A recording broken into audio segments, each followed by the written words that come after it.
Welcome to Shahnameh, Book of Kings. Today we continue with the Reign of Khosrow Parvis. At that moment, a cry went up from the sentries, and Bahram was told that a group of men was approaching. Eager for conquest, and his wits about him, Bahram mounted his horse. He grasped his sword and fastened his lariat to his saddle. From his horse's height, he surveyed the little group of men who were approaching, and then chose a few of his own warriors. He said to Yalan-Sinna, "That wretch wants to prove his worth in battle. I know it can't be anyone but him, for who would dare to fight against me? He's come to attack me with this handful of men, and he's walking into the mouth of a monster. There can't be more than 20 warriors with him, and I don't recognize any of them. If he confronts me, I don't overcome him. I am a nobody." To Izod Goshap and Yalan-Sinna he said, "Men, don't hide their bravery. We don't need more than 4 of us to defeat them." There was a man named Genfor-Oz who preferred night to day. Bahram put him in command of his troops, while he and his 3 companions went out to confront the enemy. When Khosrow saw Bahram, he said to the Persians, "Their men are coming. Don't let your hearts fail now, because I'm finally face to face with my destiny. I'm here with my mace, and there is that malignant Bahram. Fight against those rebels to my rule. There are 14 of you, 3 of them. God forbid they defeat you." Naiadus and his Byzantine companions had no choice but to prepare for combat. Other men made their way into the mountains where they would look down on the 2 groups, and everyone said, "Why is the king throwing his life away like this? Why should we leave behind all his fine cavalry and go into battle alone?" They raised their hands to the heavens in horror, believing that Khosrow was as good as dead already. Bahram urged his host forward, and Yalan-Sinna and Izod-Goshap accompanied him.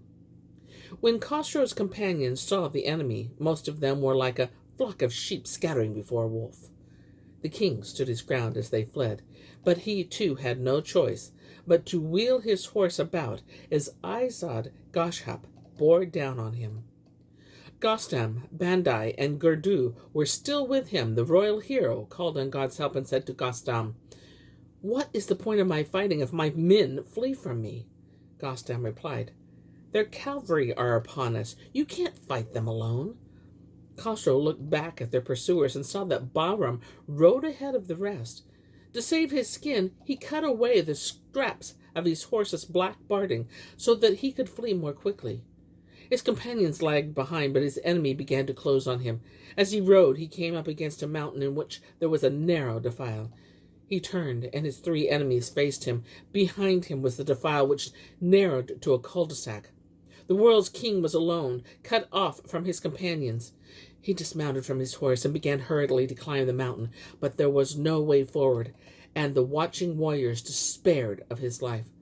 There was no place to make a stand, and no way to escape, and Bahram came rushing toward him. He called out to Khosrow, "Deceitful fool, now the abyss is opening beneath your glory.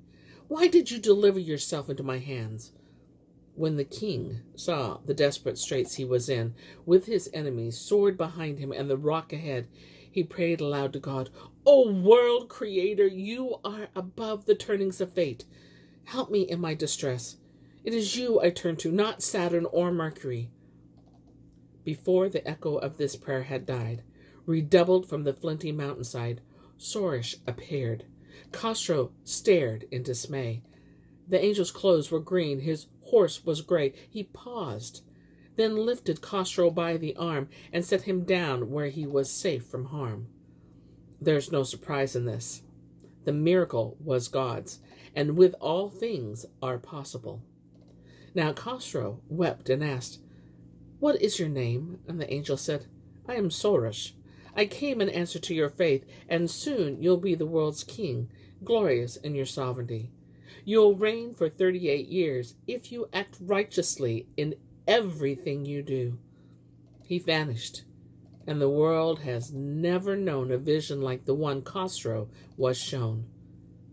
Bahram was astonished and at all this, and called repeatedly on God, saying, When I fight with men, I hope I'll never lack for bravery. But now I think I am fighting with the spirit world, and I must weep for my bad fortune."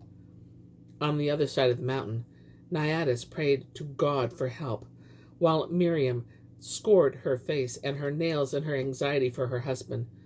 The hearts of the Byzantine troops on the plain and in the foothills were filled with foreboding.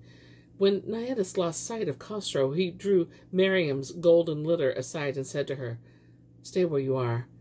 I fear the Persian king has been killed." At that moment, Khosrow appeared in the distance on the mountainside. All of the armies rejoiced, and Miriam's heart was freed from dread. Khosrow came down from the mountain and told Miriam what he had seen. "My lovely Byzantine princess, it was God who saved me," he said. "I didn't flee out of cowardice or hang back from the fight. I was trapped in a rocky defile and called on the Creator for help, and he revealed to his slaves secrets he had hidden. I saw things that the great Feridun, Tur, Som, and Alfarzab did not dream of, and they are portents of victory and royal power." The king told her what he had experienced, and he ordered his army to prepare for battle and to remember Khosrow as they fought. For his part, Bahram was filled with consternation and regretted all he had done. Khosrow's army came down from the foothills, and the world turned black with the dust sent up by its cavalry, while from the other direction, Bahram led his army forward, so that there was no brightness left in the day. Bahram said, "Whoever leads an army needs to be wise, brave, and capable. The warriors who have seen my lance and my heroic spirit have chosen me over Khosrow, and I shall hurl the name of Nushin-Ravan into the dust." Making wildly for the king, he went ahead of the main body of his army, readied his bow, and notched an arrow to the string.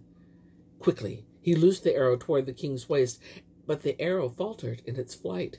When a slave saw it strike, it was able to pluck it out from the brocade in which the king was clothed. The king rushed forward against Bahram and lunged with his lance. Bahram's body was protected by a cuirass, and the lance split with the impact nevertheless. Bahram was terrified by the blow. The king sprang forward once again, bringing his sword down on Bahram's helmet.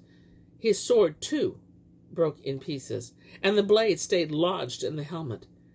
Everyone who saw this or heard the clash of metal on metal praised the king's courage. The warriors followed the two, and battle was joined. Bendai hurried over to the king and cried, "Your crown is more exalted than the moon. This army is like a host of ants or locusts covering all the desert and wasteland. It is not right that blood should be shed needlessly, or that a king attacks his subjects. If anyone asks us for quarter, it would be better to grant it than to kill or wound in battle." Khosrow replied, "I have no desire to avenge myself against those who repent of their sins. They are all under my protection. They are the jewels in my crown." Night came down from the dark mountains, and the two armies separated and went back to their camps. The cries of the sentries and the jingling of the bells meant that few of the soldiers fell asleep. Ambitious Bandai selected a brave herald with a strong, loud voice and ordered him to mount his horse and get ready to wake anyone who slept. The two went out into no man's land between the two armies, and when they were close to the enemy's camp, the herald cried out, "You slaves have sinned, and whose luck has run out, even if you have sinned more than any other man, and distinguished yourself in the battle against him. The king swears by God that he will forgive the crimes you have committed in public and in secret." When this cry was heard in the darkness, everyone pricked up his ears, and Bahram's famous warriors prepared to steal away. When the bright sun appeared from the mountaintops, and day made the land shine like silk, the plain was empty of people. They had crept away in the night, unbeknownst to Bahram. No one was to be seen in the tents, except a few of Bahram's closest friends and advisers. As Bahram walked among the empty tents and realized what had happened, he said to his companions, "Fly from this place. Don't wait for disaster to strike." He asked cameleers for 3,000 camels, fine mounts that would foam at the mouth and bear heavy burdens. He loaded them up with all the portable wealth he had, carpets and provisions, gold and silver, his ivory throne, bracelets, gold torques, and crowns. Then he mounted his horse and prepared to retreat. Bahram and his remaining soldiers trusted neither the road nor the loyalty of the countryside. They were traveling through. With terror in his heart, Bahram took his gold and silver by trackless ways. Yalan Sinha and Izad Goshap rode to one side of the army, telling stories of ancient kings as they went. Bahram rode ahead, his heart filled with regret and anguish. A humble village, too lowly to supply the wants of a noble man, came into view in the distance. Because their throats were dry with thirst, Bahram stopped at an old woman's house. Politely, they asked for bread and water. The crone heard them out and set an old basket containing barley bread in front of them, together with a tattered water-skin.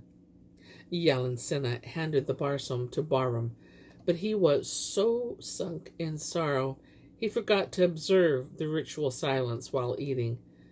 They ate the bread, asked for wine, and murmured their prayers. The old woman said, "You want wine, do you?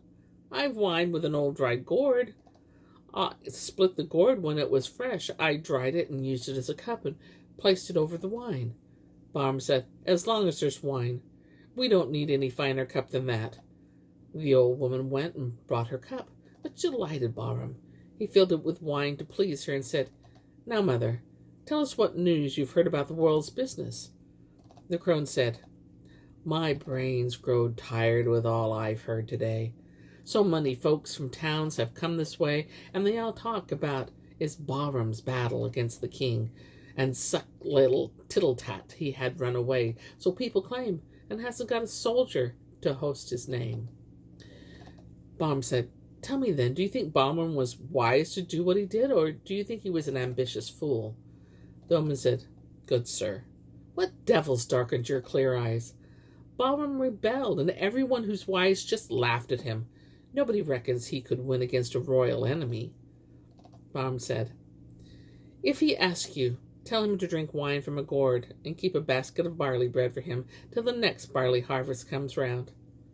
This was Bahram's supper, and he stayed there that night, hoping to find some rest for his spirit, though he was unable to do so. Now here is where Ferdowsi unexpectedly breaks off his narrative for a moment and inserts a lament for the death of his son. "Now that I'm more than 65 years old, it would be wrong of me to hope for gold. Better to heed my own advice and grieve that my dear son is dead. Why did he leave? I should have gone, but no, the young man went and left his lifeless father to lament. I long to overtake him. When I do, I'll say, 'I should have quit the world, not you.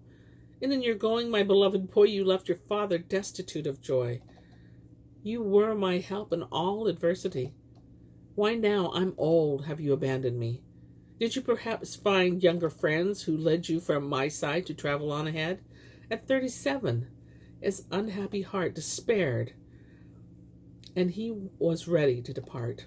When difficulties came, he always shown me kindness. Now he's left me here alone. He went, while grief and bitter tears remain, and inward suffering and heartfelt pain.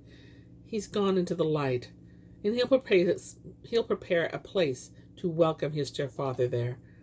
So many years have passed, and surely he is waiting there impatiently for me.